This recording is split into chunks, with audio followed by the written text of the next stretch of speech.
Assalamualaikum warahmatullahi wabarakatuh. Halo semuanya, kembali lagi bersama saya Amelia di Mahasiswa of the Moon Season 3 episode kedua.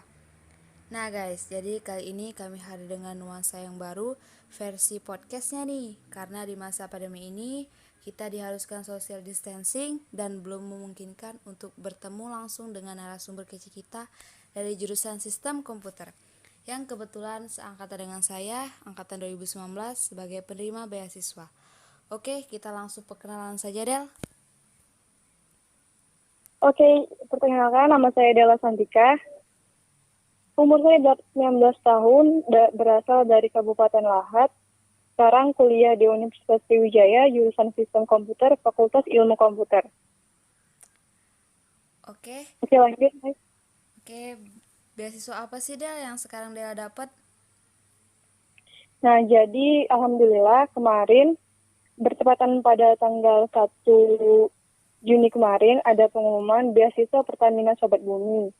Jadi, beasiswa ini merupakan salah satu bentuk komitmen PT Pertamina Persero dan Pertamina Foundation dalam rangka peningkatan kualitas sumber daya manusia untuk menuju Indonesia maju dan Indonesia sejahtera, serta memberikan bekal ataupun suatu dukungan kepada generasi muda dalam menghadapi persaingan global yang kompetitif dalam kreativitas, inovasi, dan teknologi, terutama di bidang pendidikan, terutama juga untuk para mahasiswa. Beasiswa Pertamina Sobat Bumi ya. Pengen tahu nih, Del, alasan Dela memilih beasiswa ini apa? Sementara banyak tuh beasiswa yang lain. Sebenarnya sih kalau dibilang memilih, lebih tepatnya itu Dela itu lebih dipilih. Karena tujuan kita mencari beasiswa itu kan untuk dipilih menjadi salah satu penerima beasiswa. Iya, Nah, iya. kalau tujuan khususnya itu, Dela itu sesuai dengan tujuan dari beasiswa ini, yaitu untuk mendukung para mahasiswa itu agar aktif berorganisasi, kegiatan sosialis kemasyarakatan, juga lingkungan masyarakat.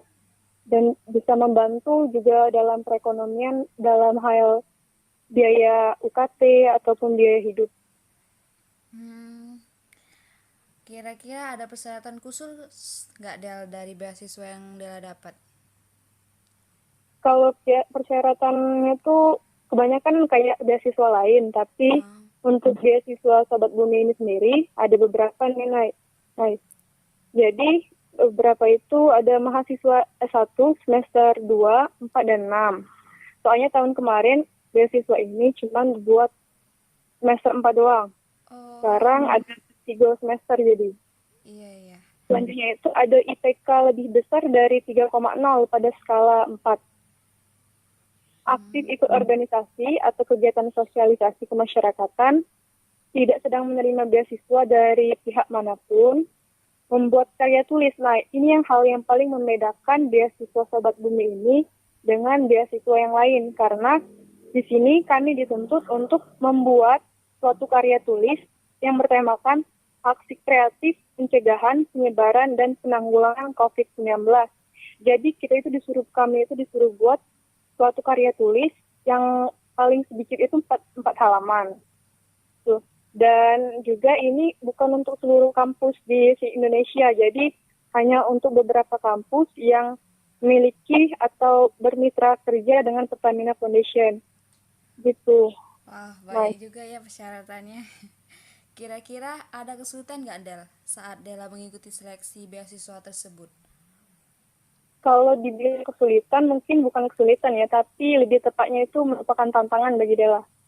Soalnya kemarin itu kan baru-baru beberapa hari sebelum penutupan baru dikasih tahu tuh kalau semester 2 dan semester 6 itu boleh ikut daftar. Jadi beberapa hari itu tepatnya H-1 Dela itu baru daftar, dan buat karya tulis itu kan minimal 4 lembar. Jadi Iya.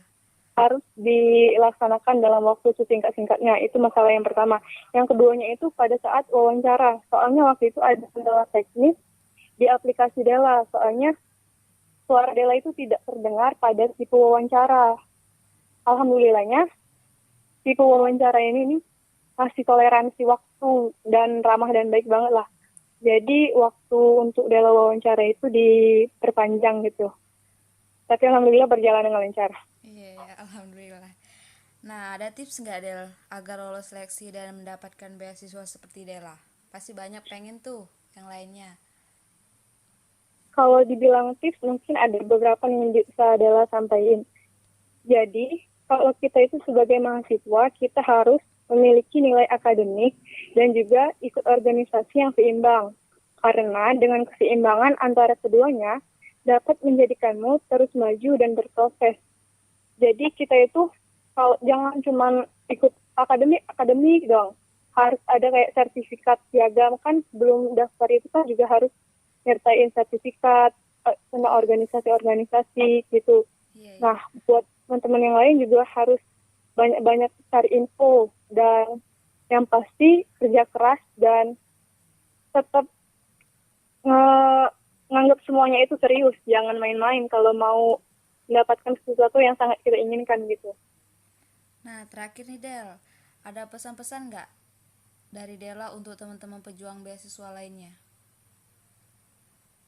Mungkin sedikit pesan-pesan nih buat teman-teman yang mau daftar beasiswa. Beasiswa di luar itu kan masih banyak banget buat kita semua Iya. yang menunggu. Jadi kita tetap harus kerja keras, tetap semangat, tetap optimis, dan percaya bahwa segala sesuatu itu kalau dalam jalan perbaikan ataupun menuntut ilmu akan dipermudahkan oleh Allah Subhanahu wa taala, apalagi dalam hal pendidikan. Karena pendidikan adalah password untuk masa depan, untuk hasil esok yang dimiliki oleh mereka yang mempersiapkannya hari ini.